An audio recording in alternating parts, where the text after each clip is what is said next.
Hey, Adam, welcome to San Diego. Your life was much different 24 hours ago. How did you find out? Was it social media or people texting you or a phone call? And what was your immediate reaction? Thanks, Annie. I found out, I guess we're in the seventh or eighth inning yesterday in San Francisco, came off the field. I actually found out they were trying to get me off the field the half inning before. But yeah, Shelton just pulled me down in the tunnel and said, it's been a pleasure coaching you and all that stuff. And every week we did our hugs and everything. And I was like, well, where am I going? And he said San Diego. So yeah, I was pretty excited when he said San Diego to join the team like San Diego has. It's pretty unbelievable, and looking forward to getting after it. That's wild. Okay, yeah, you do know Joe Musgrove. You played with Tatis a little bit at the All-Star game, maybe got to know Jake Cronenworth and a few others. Who do you know, and what are your thoughts on coming to a team that's in a playoff push and going all in? Yeah, really just know Musgrove, and then all the other guys from playing against him over the years, and yeah, like got to spend a little time with Cronenworth and Machado, Tatis, and Denver this year. That was fun. But yeah, I mean, my whole life all I've done is win until I got to the big leagues. So to be able to do that again, being a playoff push, I couldn't be more excited about it, and that's what we live for. So looking forward to it. Last one from me, Adam. Your numbers have just been so good. An all-star year, so much production for you offensively this year. What's accounted for that? What do you think has been behind that for you this year? Really just staying within myself and understanding who I am, and sticking to that every day. I've done it in the past at times, but I tend to got away from that a few times, and that's when I don't find success. So just trying to do that, take it day by day, play hard each day, and let everything else take care of itself. Thanks so much. Appreciate it. I'll go to Bob Scanlon next. Adam, welcome to San Diego. Great to have you here.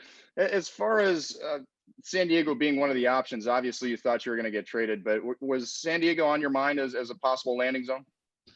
Thanks, Bob. No, not at all. Being with how that roster plays out and everything else, I thought some other places probably would have been coming after me. I guess harder than San Diego did, but like I said, I couldn't be more excited to join a group like San Diego has, and being in that city, that ballpark. Looking forward to that.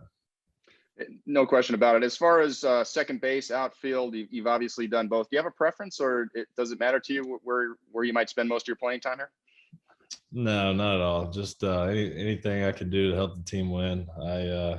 I'm pretty comfortable in some spots in the outfield, comfortable at second base, and I know I can contribute in both spots. So I'm looking forward to doing that. And as far as the transition goes, you've been with one team for a long period of time. I mean, does it help to have a few familiar faces over here? And have you thought at all about just sort of getting acclimated to being in a new ball club, a new clubhouse? Yeah, I think that definitely helps. Yeah, just Musgrove's already helped me out a lot just in the past 24 hours. So, we're very close. And I think anytime you know people, familiar faces in a place you're going is going to help you out, especially in a transition as big as this one. Well, he'll get you hooked up with all the best coffee spots out here, I'm sure. Have a great flight. Look forward to seeing you. Thank you. Next, go to Derek Togerson with NBC7. Hey, I'm happy to have you out here, man. Really excited about the trade. I've heard you talk about taking striking out personally because you hardly ever do it, and that's kind of a throwback attitude in today's day and age, where it's high strikeout numbers, go swing for the fences, OPS. How are you able to kind of keep that mentality in today's day and age? Has anybody ever tried to change your approach?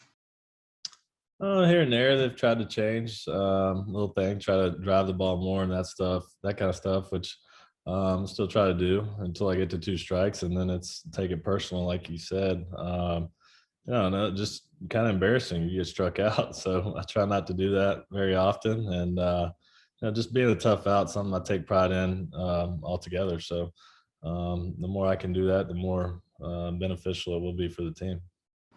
And this might be a bit of a stretch, but we had a guy here in Tony Gwynn for years who had the same kind of mentality, and he's just adored in this town.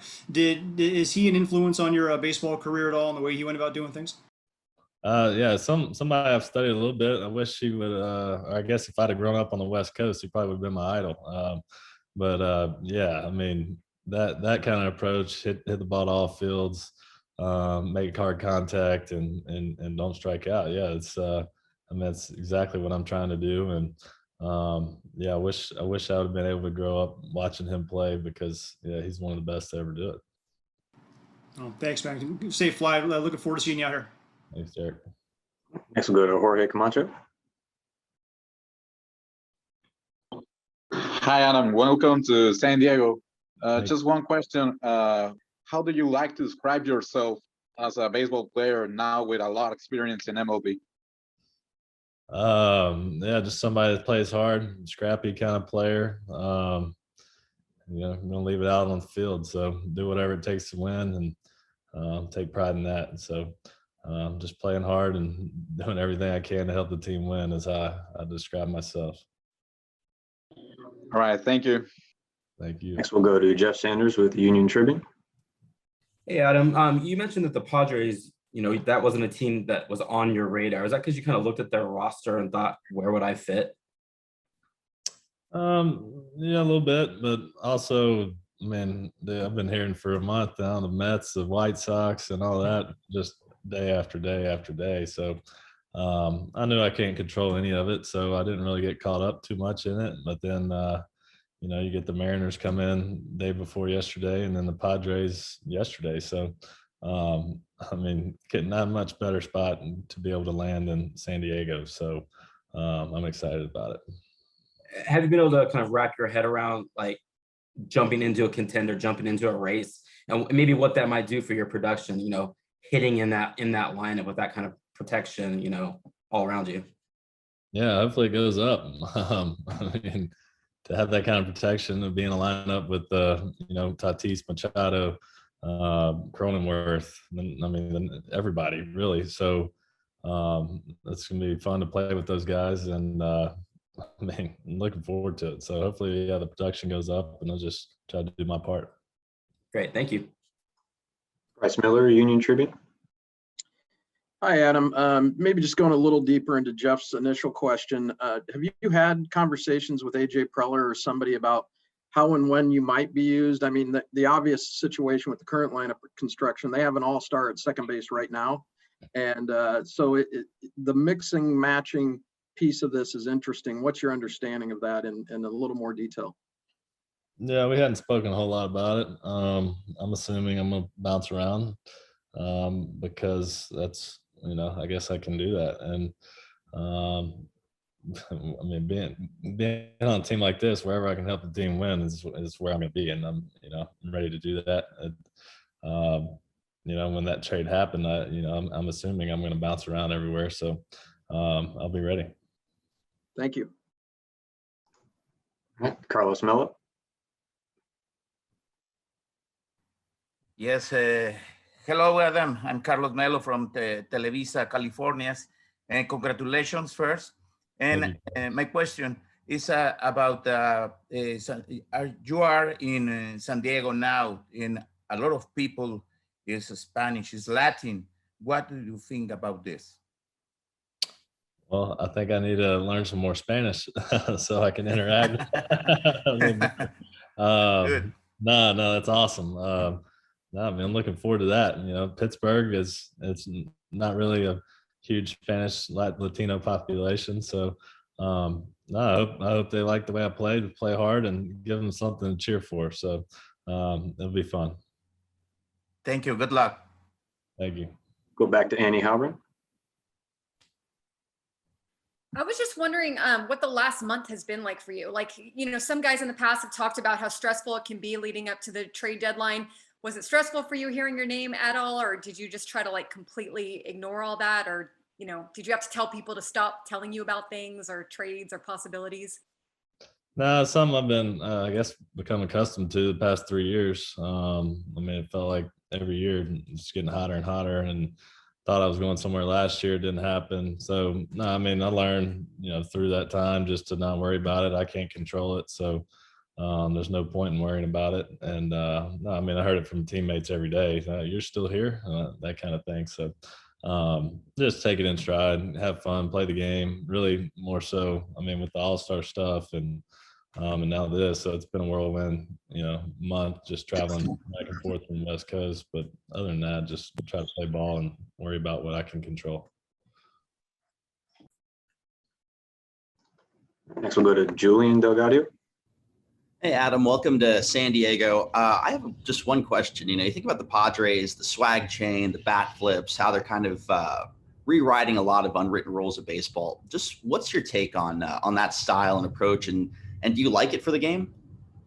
Well, I think the Padres are the most exciting team to watch in baseball. To be honest, I about every night after we get done, I come home, sit on the couch, and catch the Padres game, whether it be watching Joe pitch or just Tatis do something electric, whatever it may be, the swag chain, all that stuff. So I think it's very exciting for the game. I think the whole country's kind of taking notice of that, and it's been fun to watch. So happy to be a part of that now, and hopefully I can join in on it. I'm not the flashiest of guys, but I like to have a good time, and winning is fun. I'm curious if you know this, you're only the third player in Major League Baseball history to lead the league in hits and then get traded while leading the league. The last one happened in 1990. I was just curious if you knew that at all and what your take was on that. No, I did not know that, but I guess that's a good thing. Yeah, it's pretty cool. So hopefully just, keep the hits coming and keep that title. Cool. Thanks. Welcome to town. Thank you. I'll go to Daniel from Univision. Thanks. Adam, welcome to San Diego. Your thoughts on living on the city on San Diego? I guess much better for you than living in Pittsburgh, I guess. Yeah, I don't think San Diego's weather can be beat by anywhere. So I'm looking forward to that. And I've always enjoyed visiting when we play there. So looking forward to living in San Diego for sure. Great. And the other, I've been listening these days that everybody's so happy that you come to San Diego, but also a little worried because now they have the team a lot of talent, and some of the players have to go to the bench. That could affect the chemistry. Some people said. I want to know your thoughts about that, possibly affect the chemistry. Yeah, hopefully it doesn't affect anything too much. I know for me, I'm willing to do whatever. If it means having a day off, coming off the bench here and there, then that's fine. Whatever it takes to win. And hi, how are you? Our ultimate goal right now is to win a World Series, and I think everybody, just from watching from the outside in, it looks like everybody's on board with that in the Padres clubhouse, and that's where I'm going to be too. Thank you. Enjoy. Thanks. Mike Rodriguez from Univision. Hi, Adam. Welcome to San Diego. This trade have you by surprise, and do you speak to one of the players for the Padres already? Not necessarily by surprise. I figured I was getting traded at some point, just didn't know when. And but yeah, I've had a few of the guys reach out so far. I know I've been in contact with Musgrove a good bit. Like I said before, we're very close from our few years here in Pittsburgh, so I'm excited to get back with him. But yeah, a few of the guys have reached out, so just looking forward to getting over there tomorrow. Hey, AJ, what drew you to Adam Frazier, and how long have you guys kind of had your eye on him as a potential fit with the Padres? Yeah, I mean, I think he's got the last couple of years and into this offseason that we've talked about. Again, I think it's a winning offensive player. It's a really tough out. He's a quality defender, so you have two-way value as well, and then we see some versatility also. He's gone out there and played some outfield. I think the biggest thing is we go down the stretch and hopefully into October where we want to play guys that we feel like are winning type at bats, winning type players. He checks a lot of boxes for us, and hopefully will be a big contributor for us here over the course of the next couple of years. Where do you see him playing, and how do you see it affecting who's already in position on the field for you? Yeah, we've talked about a little bit internally. I mean, I think obviously, second base, left field, right field. I think that'll be the spots that we start with. I think again, if there's a day off for anybody on the left side of the infield, we have some other guys that can go over there and play.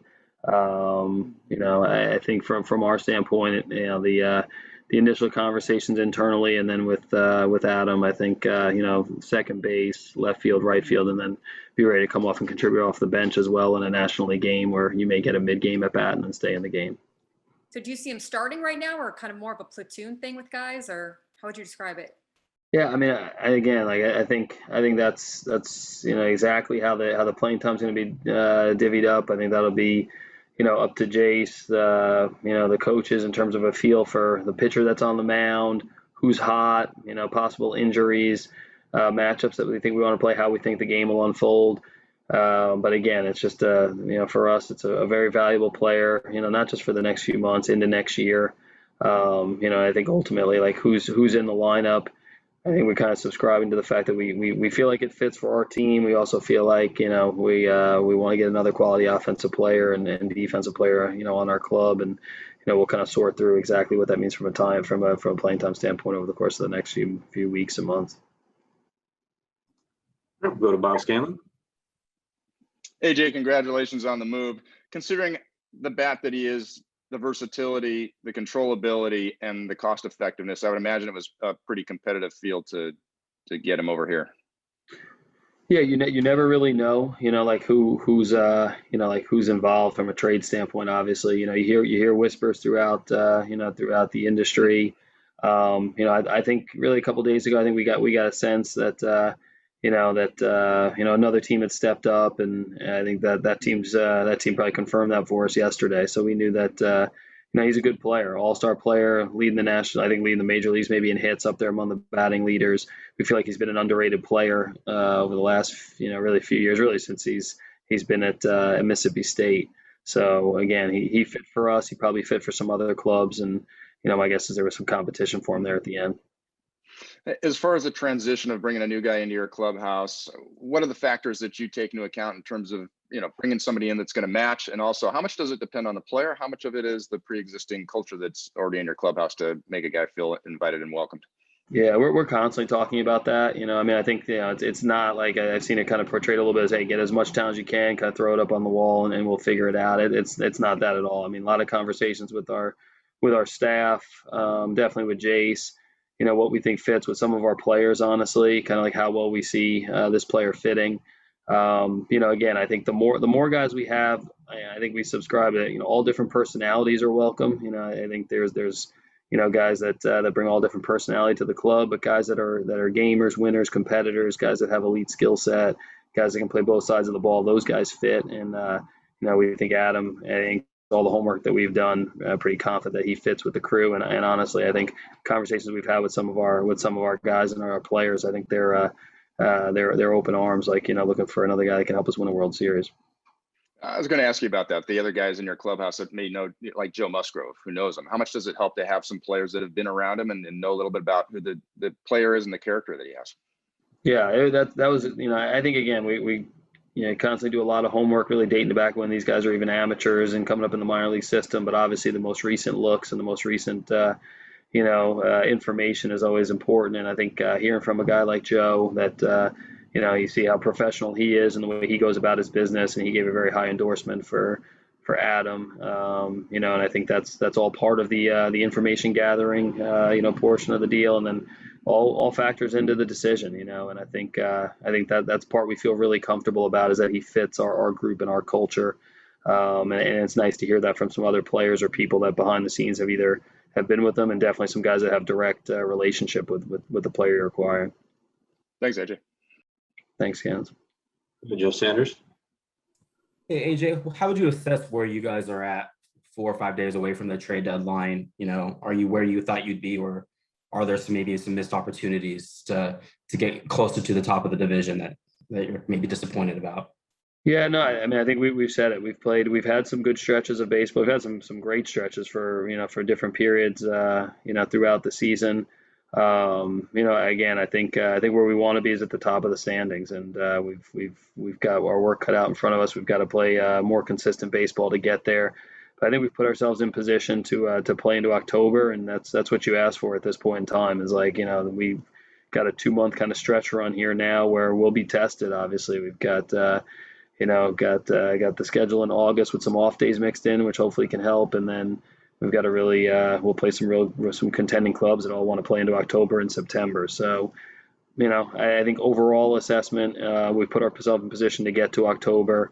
Looking forward to seeing our team step up and the stretches that we've shown at different points in time throughout the year, do that consistently for the last 2 months, and and then see what we can do and get deep into the season. Your team ERA is up over the last month or so. How important is it for you to add a starting pitcher this week before the deadline passes? Yeah, I think it's just important to pitch better. I think pitching and defense is what's going to win championships. That's tried and true. And I think I think from our standpoint, it's like we have a lot of confidence in the guys that are on the roster. We'll obviously be listening and opening to what's out there here over the next 4 or 5 days, and it's got to make sense. But again, you see what Blake Snell when he took the ball the other day. You see what Joe Musgrove. We know what Yu Darvish is capable of. We know what Chris Paddock's capable of. Ryan Weathers is extremely competitive every time he goes out there and takes the ball, and looked healthy when he came back the other day. Our bullpen's been a force really all year long. I think a lot of faith in the group that's there, and pitching and defense is ultimately what's going to lead to whether or not we get to where we want to get to at the end of the year. Where are you guys as far as innings and bridging the gap from 60 to 162? Do you feel like you have the innings to finish the year, or do you need to maybe add, a guy that can help fill innings to get you to the finish line too? Yeah, I think we're in a decent spot there. In terms of really getting to now the 162 game season, and playing for 6 months and not half a year. I think our guys are in a decent spot from pitches. I think also we have some veteran guys that have, even though last year was a shortened year, they've done this before. They've obviously this is what they've done over the course of their careers. So, we've got some younger guys too that have come up that I think are in a good place from an inning standpoint as well. So I think we're in a decent spot. I think again we'll keep listening over the course of the next 4 days if we feel like there's somebody out there that helps us kind of get over that hump and gives us a little bit more of an insurance policy, or somebody that we feel like continues to help us get to play in postseason. We'll talk about it, but honestly, it's from our standpoint, I think it's something that we feel pretty good about here over the last couple of months. Thanks, AJ. Next, we'll go to Marty Caswell. Hi, AJ. How far over the luxury tax threshold do you sense that Peter Seidler is willing to go? Yeah, I mean, that's something I think we're in. I think for all of us, really, I think this is an area that we have not had to be too familiar with over the last few years. So I think it's kind of the first experience for definitely for us in the front office, kind of getting familiar with with the rules and kind of where things are at there. And I think honestly, I think it's going to be like more of an individual type, like the conversation in terms of what opportunities present themselves over the next 4 or 5 days. So most likely in those next 4 or 5 days, you'll be presented with some moves that either kind of take you north of that line, keep you right at the line, or take you south of the line. I think we're going to do what makes sense baseball wise, and also maintain some flexibility here. I think that's always important, is to have your eye on, both short and long term. So I think it'll be presented. We haven't, it's not any mandate one way or the other. I think we'll kind of evaluate what opportunities present themselves from a trade standpoint, and then decide at that point, hey, is this a decision that makes sense for the big picture of the organization? Is this a decision that makes sense for us trying to win a world championship, which is always the number one goal? And how each one of those decisions factor out for us.